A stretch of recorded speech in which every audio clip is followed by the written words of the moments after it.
Live. We're live, guys. It didn't do the fade in and out, but we are here. Welcome to Talking Cardboard Live. I'm John. That's Joe. We're 100% obsessed with the hobby. No industry glaze, just real talk about ripping packs, chasing grails, trading shows, and geeking out over cardboard. Vintage, modern, Hall of Fame prospects, whatever your PC is, we're here for it all in that kid in a candy store kind of feeling. Are y'all ready? Let's rip into it. This is Talking Cardboard Live, episode number 6. How you doing, Joe? Let's go. Doing well this week. Had an unexpected week off last week. You had stuff going on. I had some funeral stuff and visitation stuff going on, but hey, we're back at it this week. That's right. That's right, baby. So let's talk first about, because you made it an appearance. Was it yesterday on the Yes Network? Monday. Monday Pinto's on the Yes Network. Let's talk about that. What happened? How was it? It was great. It was scheduled for an hour. We went about an hour and 10 minutes because the conversation was phenomenal. Had a good panel of folks, most from the Northeast.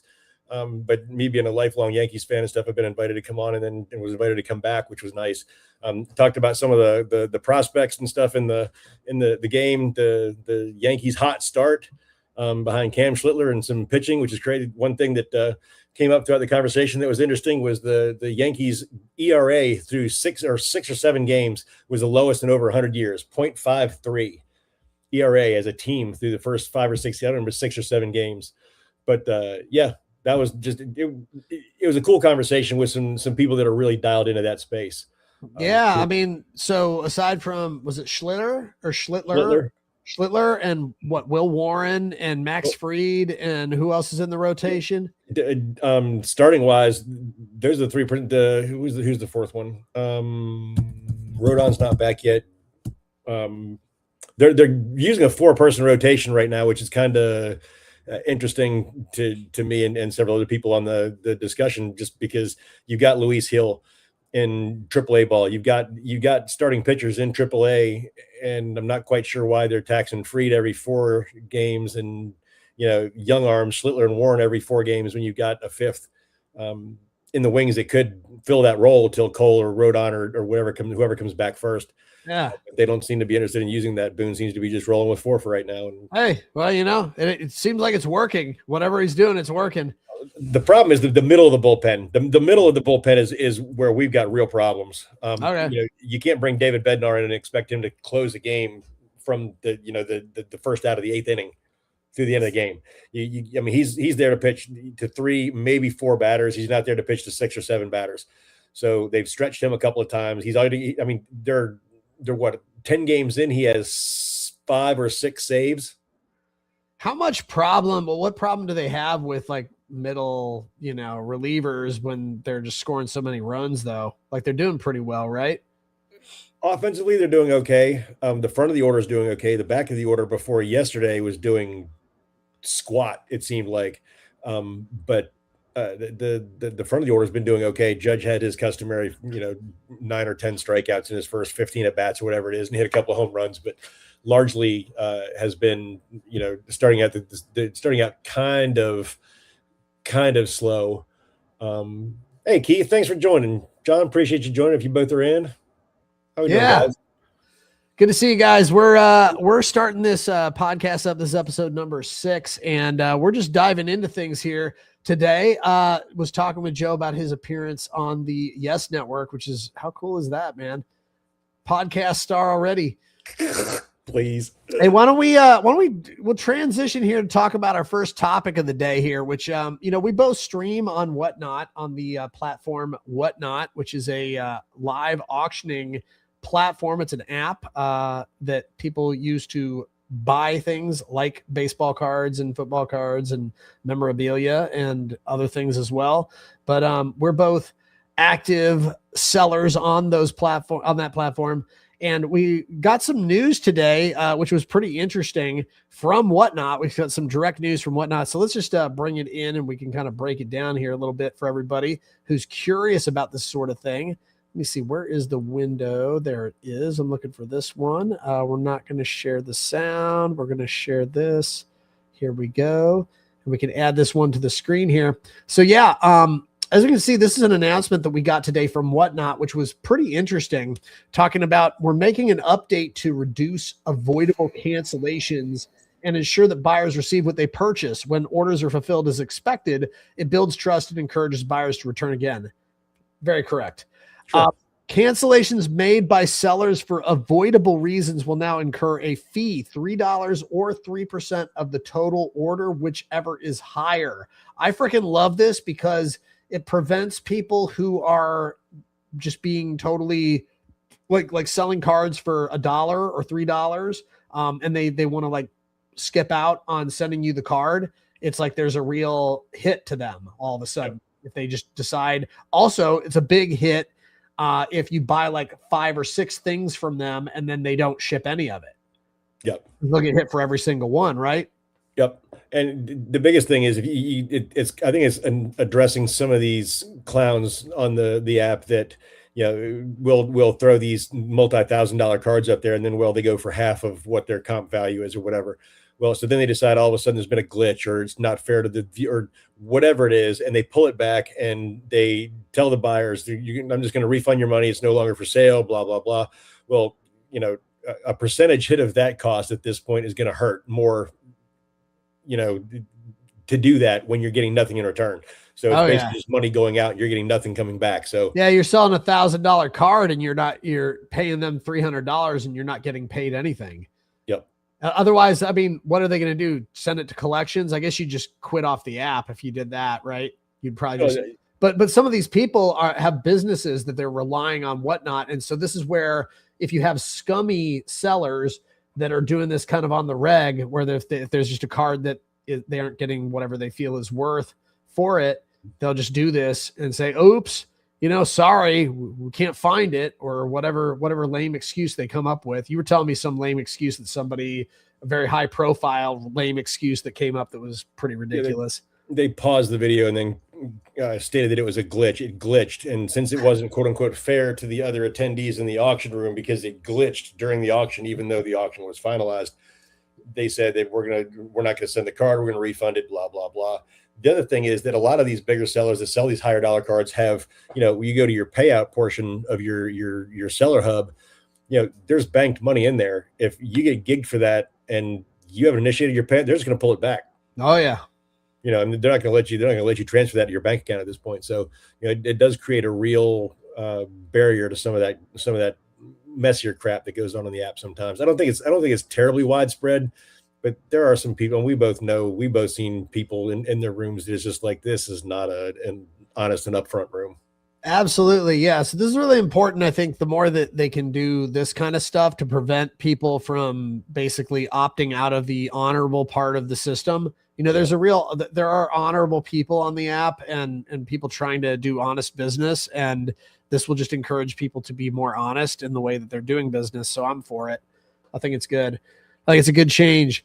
So yeah, that was an interesting thing to get in our inboxes this morning. And why don't we talk about now, obviously baseball season, talking about what is working on Whatnot right now as far as being a seller. Certainly baseball is red hot. It makes sense because we're in the middle of the start of the baseball season. Oh, that sucks. John says, I've been burnt by a seller on Whatnot for an Uptown. Well, in the future, yes, he has. In the future, that person's going to get burned for like 50 or $60 maybe. I don't know, maybe even more than that. Depending on, so hopefully you'll avoid those kinds of situations in the future. That sucks. Yeah, some of that stuff, John. I mean, it's just they need to do something to further protect the buyers as far as that kind of stuff goes, because it's like I said, I don't feel like it's widespread and rampant on the app, but if you've been on the app long enough, you go in certain rooms, you get certain feelings just like this is not a straightforward. I mean, I'm sorry, but any room where they're lock-in chat, screaming, blah, blah, blah, blah, blah, I'm out. I'm just out. I'm done. It gives me a headache. It makes my butt itch, honestly. Those rooms, there's people, I've seen people who yell that are totally scammy. I've also seen rooms where they yell and they're totally legit and they send you everything that you buy. And also I've seen people that are quiet and are totally scammy and scummy, so I think it depends, but I think that, obviously people are obnoxious. I'm not going to tune into them, but there's people that tune into them. I don't know. They just like to be yelled at. I think there's a lot of people that like to get yelled at. I think is they have a sadomasochistic streak to them. Come on, chat. Yeah. Come on, chat. Let's go, chat. Lock in, chat. Keith, in you and John's honor, and I don't wear hats often, but because you popped in and said, "Hey, Danny," so there's a streamer on TikTok, John, who's a great guy named Ribbon with Danny. Danny he's out of Alabama, but absolutely amazing. And I've got millions of meatballs on my hat because I did a couple of parody videos of him. He'll ultimately see this too. So this is for you, Danny. Millions of meatballs. Remember, right here. That's funny. So let's talk about, we were talking about how baseball's kind of red hot right now. And it makes sense because we're in the start of the season. There's a bunch of rookies that are stepping up to the plate or taking to the mound and dominating and causing a lot of excitement in the hobby. And so we can talk about a few of these folks. I think would be a cool thing to do. So why don't we bring another screen up on the stage and we'll share about Ben Rice, which, as a Yankees fan, I think you're somebody who's in a really great position to talk about this player. I don't really know too much about him. I know he's hitting a lot of home runs. I know he's doing well, right? Oh yeah. I mean, he's batting right around 400, crushing the ball, making contact, getting on base. And that first question is kind of funny. Without looking at our top 10 chart, whatever, which Yankee appears on a baseball card that's sold for almost $70,000 in an eBay auction in the past month. And out of all those names, the answer is Ben Rice. Pro debut patch. That's a crazy card, man. That's a crazy card. That is a wild card. But yeah, he's been killing it in the top of the order. Not only has he been killing it, he has been fielding like he has stickum on his glove. I mean, his defensive skills this year so far have been amazing. But his card market is through the roof. He's right up there with Connor Griffin and McGonigal and that kind of stuff. Yeah, I mean, so I know. Did he play last year? Like I'm trying to think. Okay, so he played last year. Yeah, second half of the season last year. The debut patch was from the update, from Topps update last year. So he played. I think he started playing in August. Oh, okay, all right. August, I think. So he was a late addition to the MLB roster last year. He did play through the playoffs and gave him a little bit of a juice. But I mean, the Yankees got a lot of young studs, right? They got Lombard. Is Lombard playing? No, he's in Double-A right now, killing. He's doing really well in Double-A too. And you got Dominguez, right? I don't know if Dominguez is. He's in Triple-A. That's crazy. You get guys. He's batting 400 plus with like 6 home runs. Yeah, you got guys that can't even you have so many talented guys who can't even get into the big leagues right now. Yeah, it's crazy, right? Yeah, no, but that's exactly right. I mean, they're backlogged, and shortstop they're really backlogged. I mean, Volpe's kind of, despite being the hometown kid, he's kind of not panning out. I don't feel like real well. Ryan McMahon at third base is kind of whatever. His bat's awful. Defense is, I mean, it's better than J-Dom was last year. But I mean, J-Dom, they talked about J-Dom but not being the Yankees center fielder. He wasn't a center fielder because his defense was awful. I mean, it just and apparently that's improved some this year because his defense in AAA ball has not been terrible so far this year. So he must have done some work in the offseason, but I'm not quite sure why they're sitting on him, and they're sitting on Heel still. They're running that 4-man rotation in the front that I don't really understand. Luis Heel and some other accessible pitchers in AAA ball that they're not using until Rodon and Cole and them come back. But. So I got a question for you, Joe. What do you do? What do you do personally when there's a guy that has blown up the way Ben Rice has, and you just don't have strong positions in like his cards? I don't know if you're stocked up with Ben Rice, but for somebody, say there's a collector that's on the call here that's on our podcast and wants to kind of know well, what do I do if I want to invest? Am I stupid for investing in a player like him who's really just starting to blow up? Don't buy him now. Do not buy. I have that Ben Rice Beckett 9.5 auto out of 10 from Bob Ross that I will be pushing to sell in the next week. I will not be looking to buy any Ben Rice over the next week because this kid, the likelihood of him, sitting between 350 and 400 all season long, hitting 2 dingers a week is like zero. I mean, it's not statistically, it's not going to happen. He's gonna dive off a little bit, and he's gonna fall off and become more affordable. I Keith, did actually see that. Yeah, I saw that too, Keith. Connor Griffin signed a 9-year contract. Like we didn't need more to get excited about with Connor Griffin. 140, like 9 years, 140 million, I think. That's crazy. Which means they'll sit there and they'll waste his best years and Paul Skeens' best years together, is what that tells me. And then they'll trade them both to the Yankees. Right, or the Dodgers.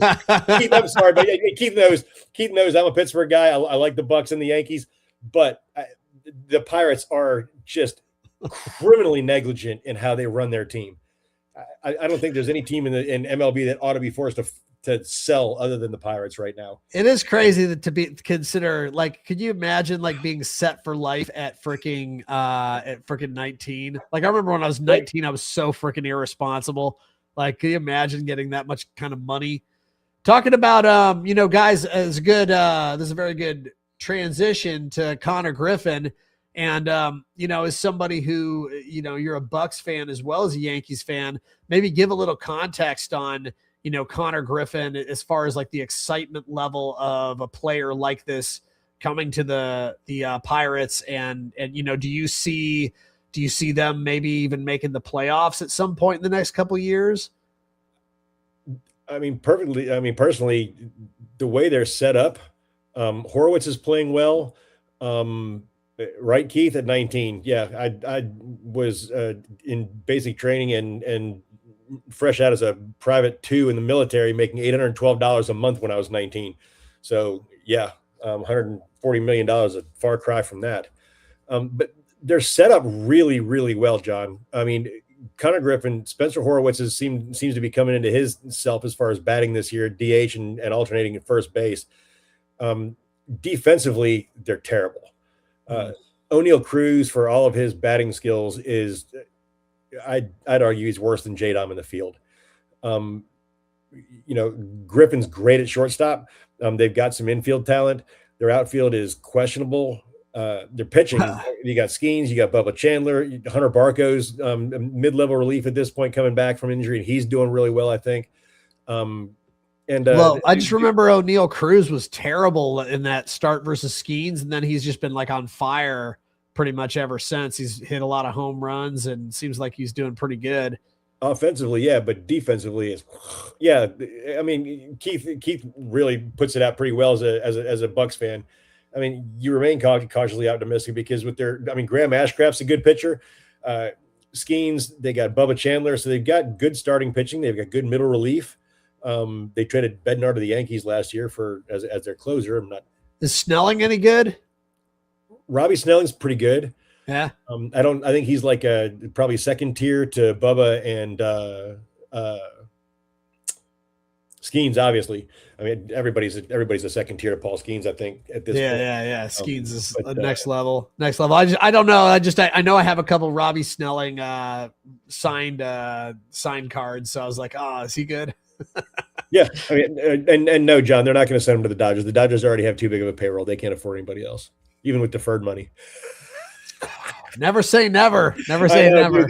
Believe me, the first $2 billion team. The Dodgers can afford anybody they choose to pay for, particularly when they're deferring the contracts for 15 years. It'll be the first $2 billion team in baseball. Oh man. Hey, I would. I mean, it honestly could happen with the CBA the way it is. The problem is after this year, I really feel like the Dodgers are going to face some serious clapback in regards to how things move forward, because I don't foresee a future where a salary cap isn't imposed.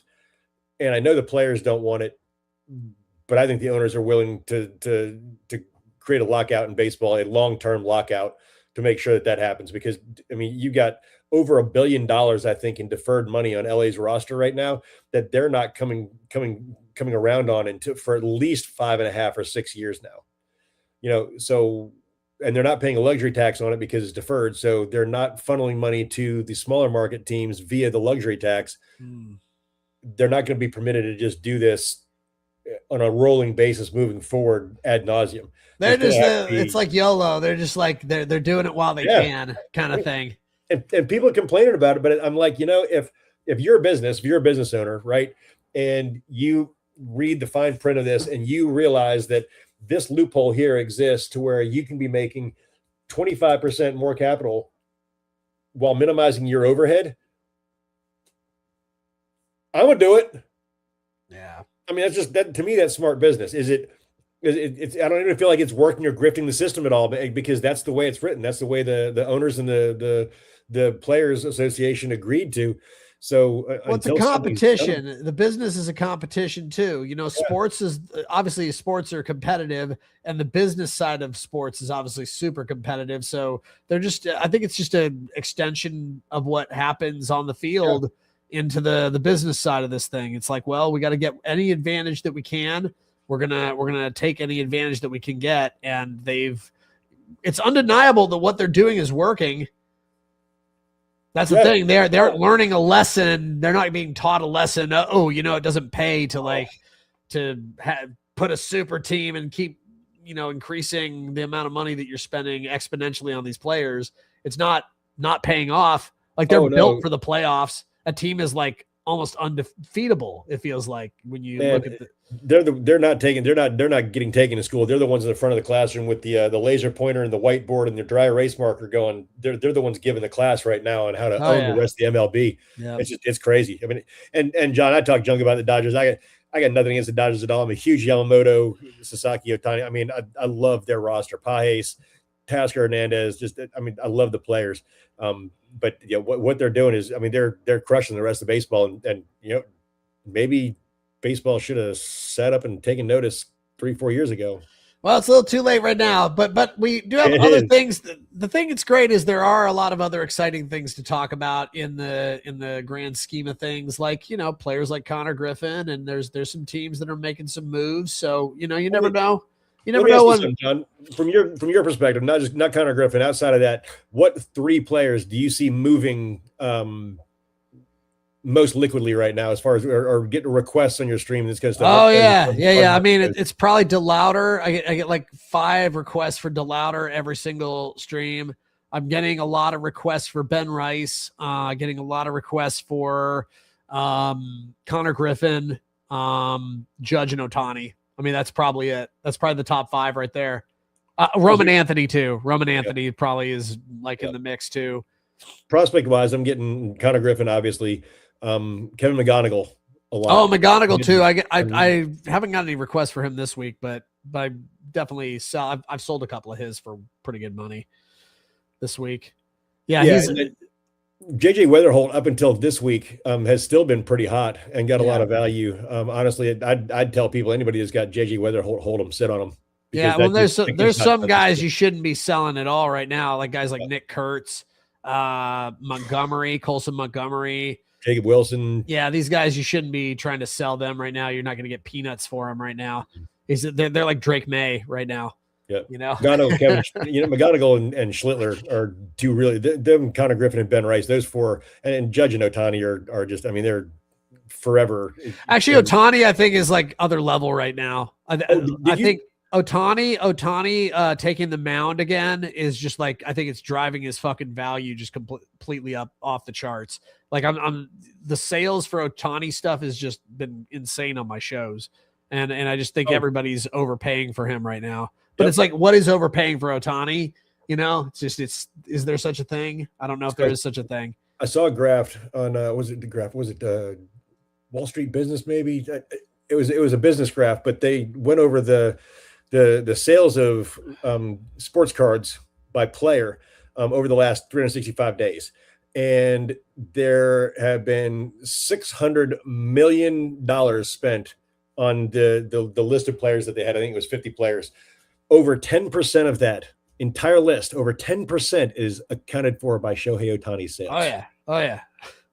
But so here's something interesting. Check this out. Look at this article. This is another one that I think has got some interesting things. It kind of is a natural segue from what we were talking about here. Just in terms of March's top selling sports cards, I thought this was an interesting article to discuss, and it has Ohtani obviously is in it. So, but check this out. Like that all aces card, there's a really interesting perspective on the all aces card in here that we'll get to a little later. But obviously Cooper Flag stuff is, I don't know basketball at all. I don't really follow it.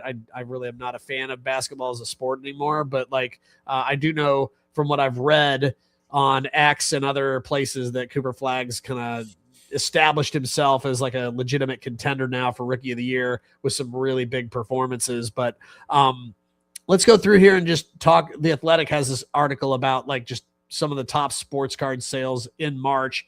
Here's some crazy sales. I mean, we're talking about crazy stuff, but look at like, what are the names? Aaron Judge, Shohei Ohtani, Babe Ruth, Steph Curry, and Tom Brady. You know, sounds about right, right? Yep. Sounds about right to have those guys in there for like, these are like big cards, but we're talking about like best selling athletes. Here's some pretty big numbers, you know, Michael Jordan. That's obviously another thing to talk about is that Michael Jordan, there's just a whole huge thing still with Michael Jordan, Kobe's, also the throwback guys like Ken Griffey Jr., Tom Brady, like these like big goats of all time. And especially from that era, are really like selling like nuclear right now. And it does make sense that 3 out of the top 5 right now best selling athletes in March are in basketball, even though I don't really kind of understand why anybody pays attention to basketball anymore. Cause you can take like 6 steps and still make a basket, you know? Yeah. It's just like, it doesn't make any sense to me, but that's the Euro. That's called the Euro step, John. Yeah. The Euro step. And then the Euro flop. You got the Euro flop too. Then there's that. Well, this is crazy. Like, look at this. Wembanyama, it makes sense. Wembanyama's values are going up kind of because it's like, oh, he's staying healthy. Oh, he's like, you know, so there's some momentum that's kind of building with his values. Until he bruised his ribs 2 nights ago. Oh, okay. Did he get hurt? Shoot. Now he's out. There you go. Well, so you know, that's the thing. It's interesting about this is like, you know, some of these players, it makes sense. Skeens, I'm not sure that makes sense to me that his values are going up, but he's playing strong so far this season. Like that first game was like not his fault at all. No, like that wasn't his fault at all. Ohtani, that doesn't surprise me. Ken Griffey Jr. also doesn't surprise me. Ken Griffey Jr.'s stuff is just so hot right now. It's just, it's again, like as far as like big sellers on whatnot, you're looking at guys like, you know, if you're talking about outside of modern, you're talking about Ken Griffey Jr., you're talking about Kobe Bryant, Michael Jordan, Tom Brady, like those guys. Am I missing anybody? Bo Jackson. Jackson always sells. Yeah. Yep. But that's interesting. But the thing that I thought that was really interesting to talk about in this was talking about, okay, with some value decreases. Cooper Flag, I guess it makes sense. Jackson Dart, I don't quite understand because Jackson Dart he's probably poised to take a pretty big step forward. He's going to have some better weapons. He'll have Scattaboo back. He'll have, what's his face back? Neighbors will be back. I think it's actually a good time to buy Jackson Dart. I was trying to buy it. Like there's a super short print Jackson Dart that I saw on a show today. And this kid was like wanting like twice at comps. I'm like, what are you talking? Why are you like, I would have bought it for comps, but like I'd buy any Jackson Dart, any high end Jackson Dart for comps right now. I think he's a really good value right now. Yep. My opinion, especially if I'm seeing that his values decrease right now, doesn't really make a hell of a lot of sense to me. That right there, the value deprint, that right there is why I don't do that. Why I refuse to do modern basketball or football at this point. Oh yeah. That's what I'm talking about right there. The heck with that. I'm not. That's just forget it. So here's some of the individual cards. We'll just kind of disregard the basketball because we're not like experts with that. But the Kevin McGonigal prospects, Chrome prospects first. That's a big. It's a big card as far as sales go. Yeah, it is. And then grading activity, we've got like PSA, of course, PSA's at the top. What's CGC? What do those look like? I don't even remember what those look like. CGC is what is it? Certified something guaranteed. Are those the ones that look kind of cheap? And they have like cheap. Yeah, they're big they're big in the Pokemon TCG community. Yep. Pokemon Magic cards, that kind of stuff, don't fall off really from PSA to CGC. The rest of them do, but they really don't. They don't hold as much. There's not as much of a penalty for using CGC to grade cards in the TCG community. So that's why they get that kind of volume. Okay, so CGC is actually pretty good in that, but for cards, but like for baseball, they look cheap. They look kind of holographic, right? Yep. I know what they are. Yeah. They look, and it only costs like $4 or $5 to grade or something. Oh no, it's more. No, you're thinking of like degree grading or something like that. Oh yeah, maybe that's it. Maybe that's it. CGC is still 12 or $15, I think, per card for but grading. it's cheaper than PSA. Yeah, right? oh yeah, pretty much everybody's cheaper than PSA. Yeah. Well, so that's interesting. I mean, it's grading activity hits a record high. It makes sense. There's more and more people. It seems like every single time I open up any app now, there's like people trying to tell you how easy it is to make money grading cards, which is really not true. Yeah. But people are stupid. So, you know. Yep. But here's the part of the article that I thought was really interesting.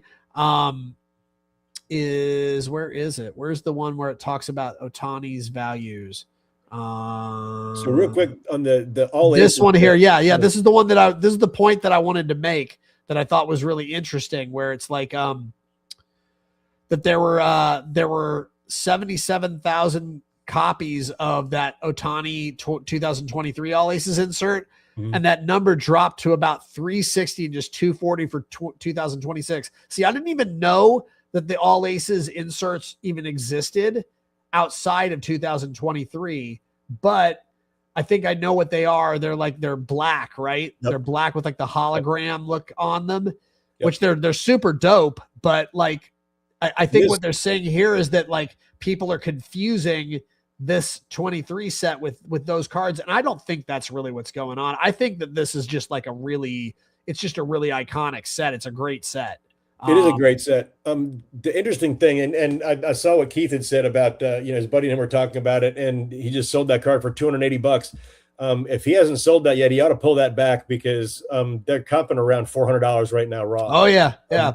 I sold an All Aces Ohtani in August for $60. And then I sold one at the end of September for $125. And I got one a week and a half ago and sold it 45 minutes after I got it. I sold it for $365. Yeah. I mean, which is just, literally, I had that card for less than an hour and it was sold. That's crazy, how man. Hot they are. And I'm honestly, I'm second guessing selling it, period. I got a PSA. I just got a 10 back, and I don't think I'm ever going to sell it. I don't think I'll ever sell that card. Like, I think that's something that maybe I'll be able to put the down payment on a house on in 10 years, You may not be wrong on that, John.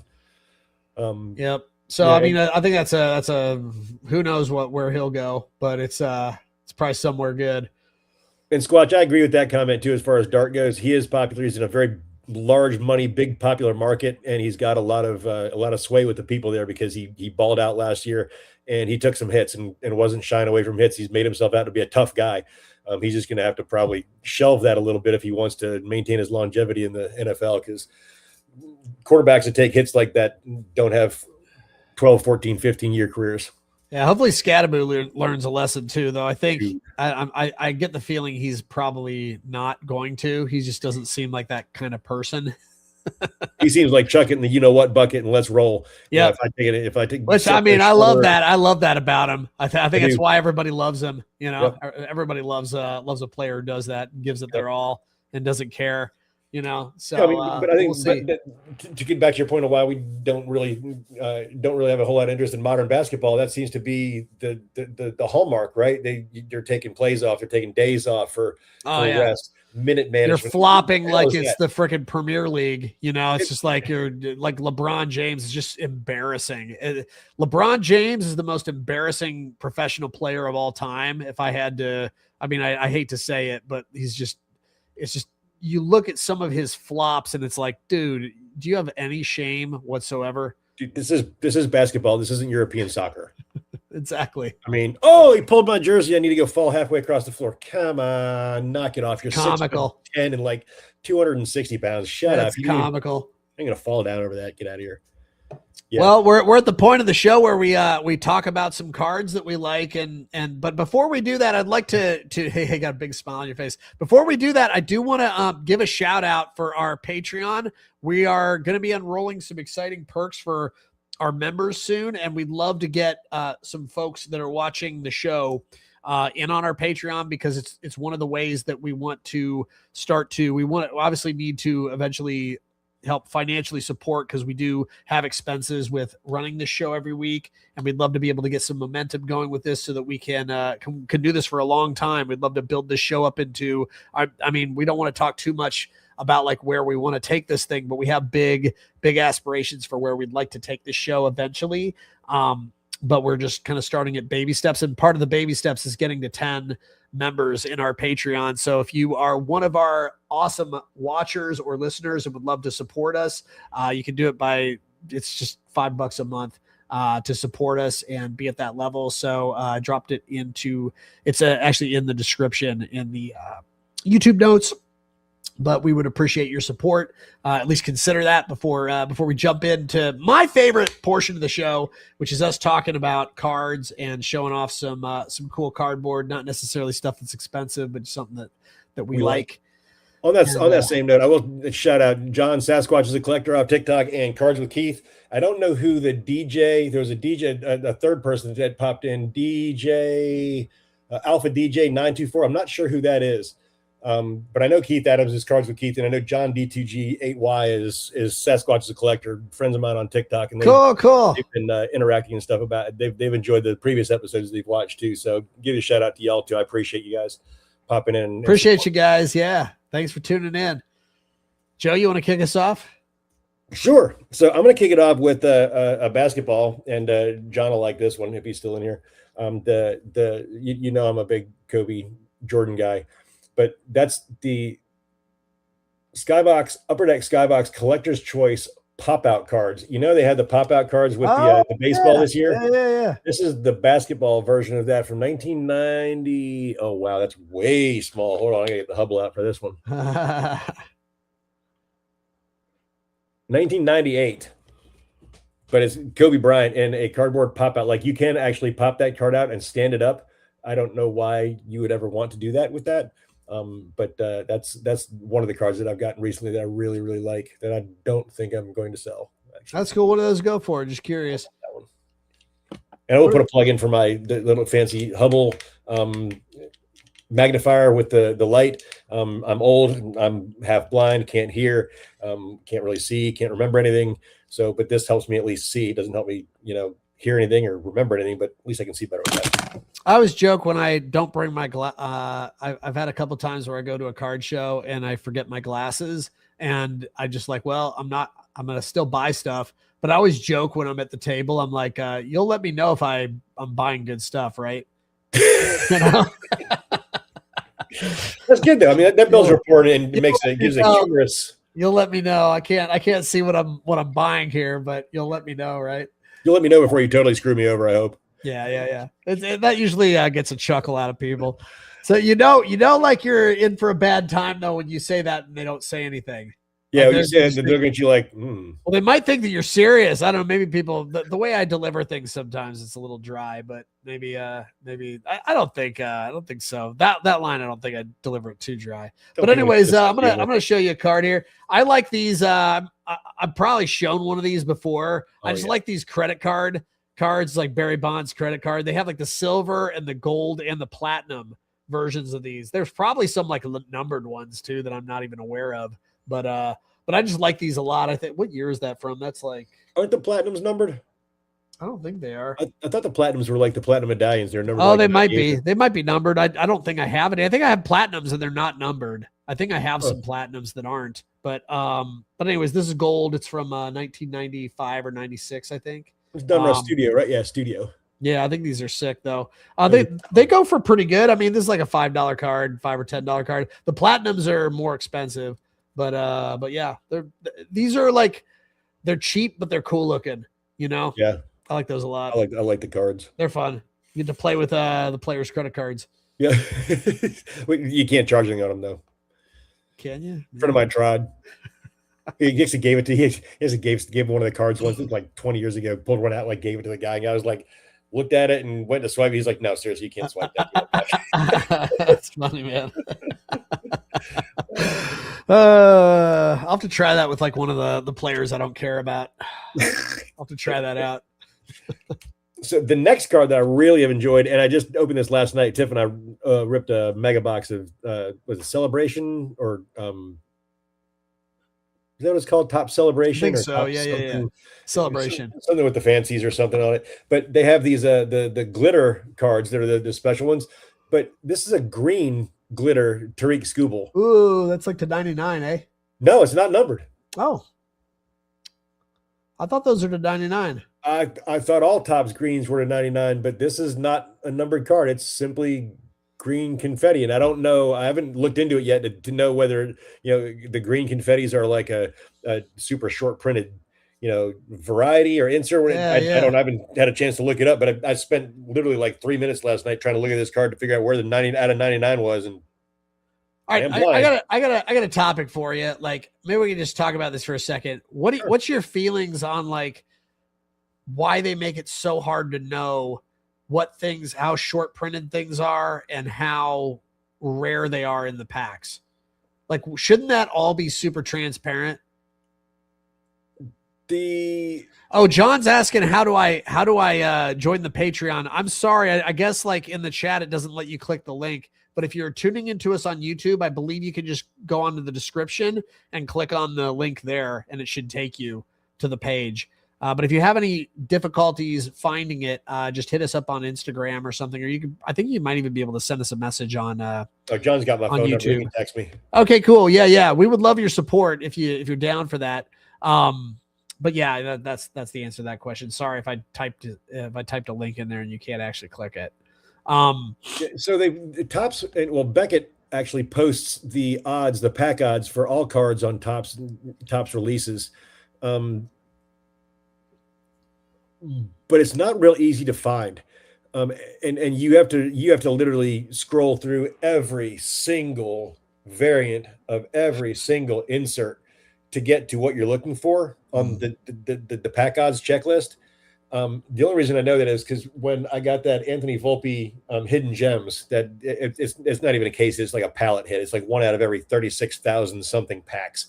So it's literally like a pallet hit out of the product. I went and looked it up, and it must have taken me 45 minutes to find the odds on that, just because I was trying to find comps. You can't find comps on them because they're so short printed. And I was just trying to figure out, okay, what are the odds that I can sort of gauge? What do I ask for this card that's not completely outlandish without me taking a bath on the value of the card?